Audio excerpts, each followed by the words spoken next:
Bem-vindo ao screencast sobre como conduzir um projeto de investigação, com particular incidência para a área da saúde.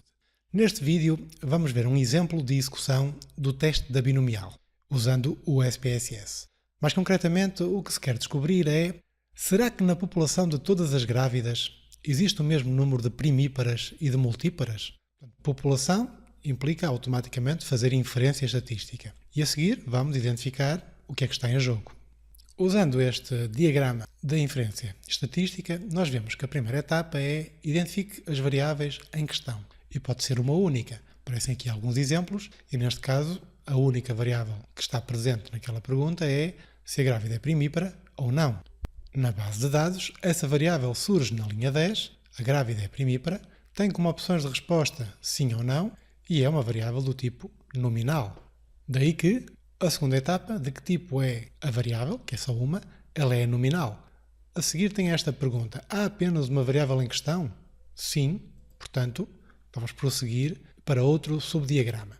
Essa variável é nominal ou ordinal? Sim, é nominal. Essa variável tem apenas duas opções de resposta? Sim, ela tem as opções sim e não, portanto é dicotómica. Logo, o que eu tenho que fazer é o teste da binomial, e aqui está a ser dado um exemplo. Eu vou então seguir os passos para realizar esse tal teste da binomial, com o exemplo que já tinha sido dado no ecrã inicial. Então, o primeiro passo de um teste de hipóteses, como sabem, é escrever essas hipóteses. E, em ciência, a hipótese nula assume sempre que não há relação entre as variáveis, entre aquilo que está a ser testado. Neste caso, parte-se do princípio que a proporção de grávidas primíparas é igual à de grávidas multíparas, que já tiveram outros filhos. Ou, em notação matemática, a probabilidade de ser primípara é igual à probabilidade de ser multípara, que é igual a 50% para cada lado, 0,5. Na hipótese alternativa, diz-se o oposto, que há uma proporção diferente de primíparas em relação às multíparas.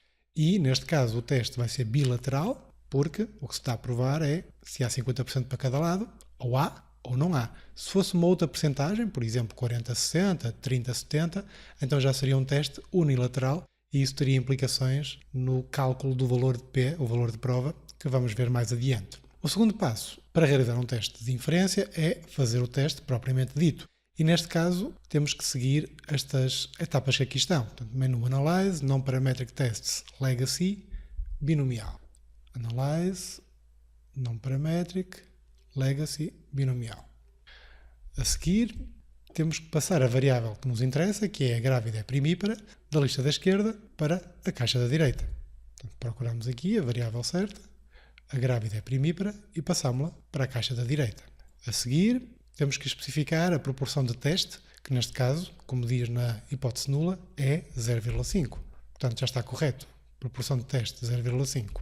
Na secção de Define Dichotomy, podemos deixar ficar ligado a opção Get From Data, porque ele automaticamente vai ver na base de dados que só existem sims e nãos, portanto vai dividir a amostra em duas partes para testar quanto aos 50%. As outras alternativas serão discutidas noutros screencasts. Primeiro botão OK para realizar o teste. E vai surgir numa nova janela a respectiva tabela com os resultados do teste. E que, neste caso, o que nos acontece é que na amostra, as 24 grávidas que não são primíparas, ou seja, 24 em 50 corresponde a 48%, não são assim tão diferentes dos 50% que era a proporção de teste. Ou seja, o valor de P de 0,888, que corresponde, passando a vírgula duas casas para a direita, a 88,8%, é bem superior ao critério de rejeição, que são os 5%. Portanto, a conclusão a que eu devo chegar é não rejeitar a hipótese nula, porque a probabilidade de ela acontecer é bastante elevada, não é desprezável. Portanto, eu não queria rejeitar algo que é tão provável de acontecer. Porquê? Aquilo que se disse há pouco, a proporção de 48% não é assim tão diferente dos 50% de teste. Por isso, podemos assumir que na população existe o mesmo número de primíparas e de multíparas. Já agora, como a proporção de teste foi de 50%, o valor de P, o valor de prova que o teste devolve, já é o bilateral, como se vê ali, two-tailed, bicaudal. Se eu tivesse estipulado um valor de teste diferente, aqui apareceria um valor de P unicaudal, como vamos ver noutros exemplos. Quarto e último passo, concluir em linguagem simples. O que é que significa? Neste caso, não rejeitar a hipótese nula. Significa que não há evidência estatística suficiente, com esta amostra não houve essa evidência, não quer dizer que com outras amostras não se possa chegar a conclusões diferentes, Mas neste caso não houve evidência para afirmar que a proporção de primíparas é diferente da de multíparas na população de onde saíram estas grávidas. Esta parte é importante porque fazemos testes de inferência sempre para generalizar a população.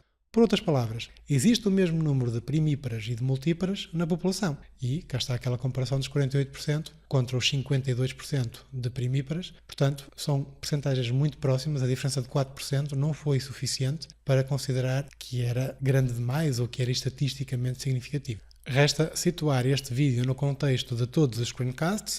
Estamos na última fase empírica, de ir para o terreno, e damos um exemplo de execução de um teste que começou por analisar os dados, neste caso relativos à grávida ser ou não ser primípara, e a interpretação dos resultados do teste que levou à conclusão que existe o mesmo número de grávidas primíparas e multíparas na população de onde saiu esta amostra.